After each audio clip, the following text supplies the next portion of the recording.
Okay, let's just dive right into this. Welcome to today's Explainer, where we're going to be looking at the human mind through, honestly, a pretty unexpected lens. We're going to think about it as a piece of technology that literally requires an operating system. Yeah, exactly. I mean, think about your smartphone or your laptop. Without Mac OS or Windows or iOS, it's really just a super expensive brick of glass and metal, right? It totally needs that underlying software to process inputs, organize all that data, and, actually output something useful.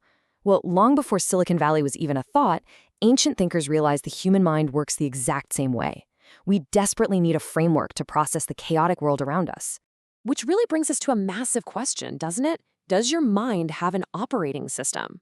Because we're consuming literally thousands of pieces of information every single day. How do we know what's actually true?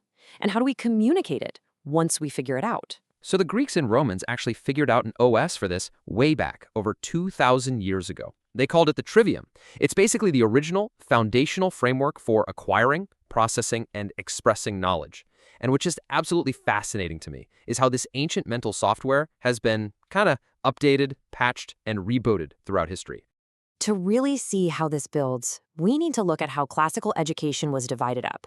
It basically had two main branches, the trivium and the quadrivium. Right. Now, the quadrivium, that's the arts of number. We're talking arithmetic, geometry, music, and astronomy. It's the hard sciences, the measurable reality of the cosmos. But then there's the trivium, which literally translates to three roads. And this was always taught first. It's the arts of the word, grammar, logic, and rhetoric. The idea was, before you can even begin to understand the advanced math and science of the quadrivium, you absolutely must master these foundational soft skills. You have to know how to learn, how to think, and how to express yourself. It's the ultimate prerequisite for any advanced study. And honestly, this brilliantly illustrates that tech metaphor we started with. The trivium is essentially a three-step processing framework for your brain.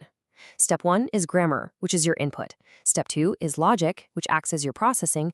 And step 3 is rhetoric, which is your output. It's just so clean when you lay it out like that. It's not just three random disconnected subjects you're forced to take in school. It's a complete sequential loop for learning literally anything. So let's break down each of these steps to see how this software actually functions in real time. Okay, so the crucial point to understand right up front is that grammar here does not just mean knowing where to stick a comma. In the classical sense, grammar is really about learning the fundamental building blocks of whatever subject you're tackling. Right. It's the raw data input. Like if you're learning biology, the grammar is the basic vocabulary of cells and genetics. If you're learning history, it's the dates, the names, the timeline of events. Exactly. It's the deep, foundational study of language and our human capacity to actually make meaning. The primary question grammar asks is really simple. What does it mean? Because think about it, you just can't process information until you clearly understand the raw data you're looking at. And then, once you've got all your data, you move straight into step 2, logic, which is sometimes called dialectic. Now, this is the CPU of the mind. This is where the heavy processing happens. Logic is where you start seeing how all those individual grammatical pieces actually fit together. You start testing out ideas, making deductions, and, this is huge, spotting fallacies and contradictions. Yeah, and the core question totally shifts here. We go from asking, what does it mean, to a much sharper, more critical question. Is it true? Logic basically strips away all the noise to test the absolute validity of an argument. It's the rigorous, no-nonsense reasoning phase. Which brings us to the final step, rhetoric. This is the output phase. So you've gathered your facts, you've rigorously tested them for truth, and now, well, what do you actually do with them? Rhetoric is the art of communicating those ideas effectively to the world. It's how you write, how you speak, and how you persuade. It's about taking cold, hard truth and packaging it in a way that actually moves human hearts and minds. For sure. The guiding question here is, why is it persuasive? Renaissance thinkers really believed that this specific step was what joined academic knowledge to real civic life. Rhetoric is where your mind's internal processing finally interacts with the outside world. But here's where the history gets really, really interesting. Because this Trivium OS actually went through a massive and honestly kind of controversial upgrade between the Middle Ages and the Renaissance. You see, during the medieval period, scholars got entirely obsessed with raw logical processing. I'm talking about that heavy iron crown of abstract scholastic disputations. They just loved endless debates over highly technical, obscure points. Logic was the absolute undisputed queen. Right, but then the Renaissance hits, and the humanists look at all that and say, okay, this is way too rigid. It's not actually helping real people in the real world. They basically wanted to upgrade the user interface. Renaissance humanism completely shifted the focus back to a unified vision of learning. They didn't just want a bunch of clever debaters, they wanted virtuous, eloquent citizens who could actually step up, lead, and inspire others. And honestly, nobody captured this massive shift better than Francesco Petrarch, who's widely known as the father of Renaissance humanism. He famously declared that wisdom without eloquence was impotent. Such a powerful quote. Petrarch was actively arguing against those medieval scholars who prized pure logic above absolutely everything else. He was basically saying, look, you can have all the right facts and your logic can be flawlessly true, but if you can't communicate it beautifully and persuasively to others, it's completely useless. For him, being a good citizen inherently meant you had to be able to speak well and connect with your community.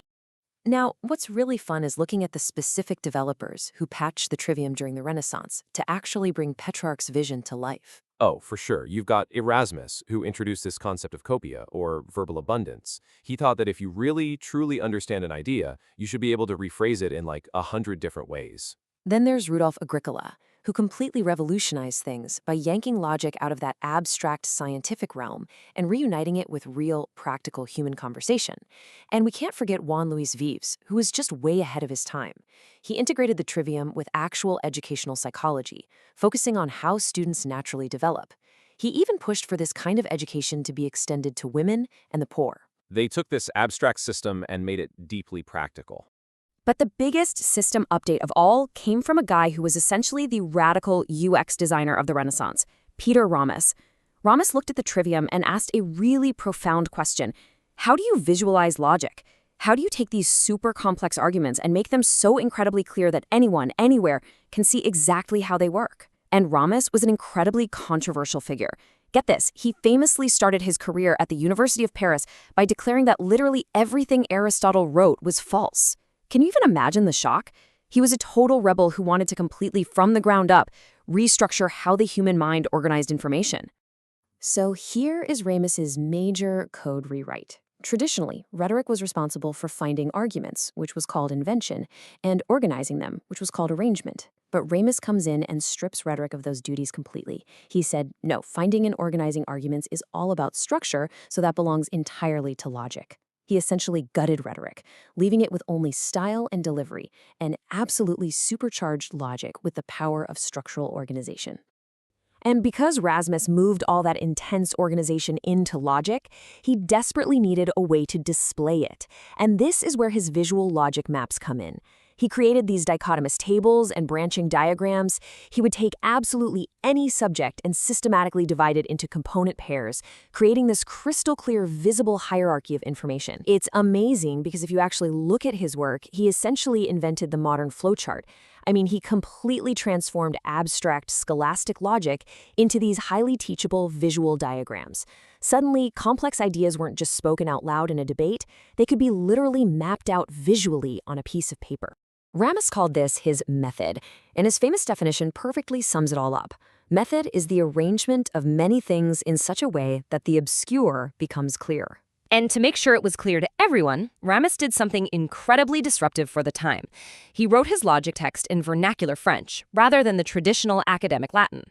He deliberately wanted to democratize learning, pulling the art of the mind out of those exclusive elite universities and handing it directly to the general public.